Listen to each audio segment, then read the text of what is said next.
ఈరోజు నా శనివారం ఇలా మొదలైంది. రోజు మార్నింగే రైస్ ఏం తింటాడనేసి హెల్తీగా ఉంటుందని మార్నింగే ఓట్స్, తేనె, పాలు కలిపి బ్రేక్‌ఫాస్ట్ లాగా చేశాను. చిన్ను తిన్నాడు. రిక్ అయితే అస్సలు తినలేదు. వాడైతే ఏం తినకుండానే అలా స్కూల్‌కి వెళ్ళిపోయాడు. సరే ఎలాగో 9:30కి మళ్ళీ వస్తాడు కదా అని స్కూల్‌లో వదిలిపెట్టేసొచ్చాను.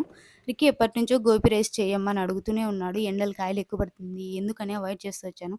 మార్నింగ్ తినలేదు కదా! చేస్తే ఇష్టంగా తింటాడనేసి చేశాను. తనొచ్చాక తిన్నాడు. తనతో పాటు నేను కూడా తిన్నాను. తినడం అయితే అయిపోయింది గానీ, ఈరోజు శనివారం ఈవినింగ్ మా అత్తయ్య పూజ చేస్తుంది. ఇల్లు క్లీనింగ్ అయితే స్టార్ట్ చేయాలి. అలాగే కూరగాయల మార్కెట్‌కి కూడా వెళ్ళాలి. వారానికి సరిపడా కూరగాయలన్నీ తీసుకురావాలి. లిస్ట్ చూస్తేనేమో కొండంత ఉంది. టైం చూస్తేనేమో అలా పరిగెడుతుంది. ఫస్ట్ అయితే రిక్కీని స్కూల్‌లో వదిలిపెట్టేసొచ్చాను. మళ్ళీ 12:30కి అలా పికప్ చేసుకోవాలి. తనొచ్చేలోపు అయితే ఇల్లు క్లీనింగ్ అయితే కంప్లీట్ చేసుకోవాలి. లేకపోతే పని అస్సలు చేసుకోనివ్వరు. సరేనండి. ఇప్పుడే లేట్ అయింది. మళ్ళీ నెక్స్ట్ వీడియోలో కలుద్దాం. బాయ్.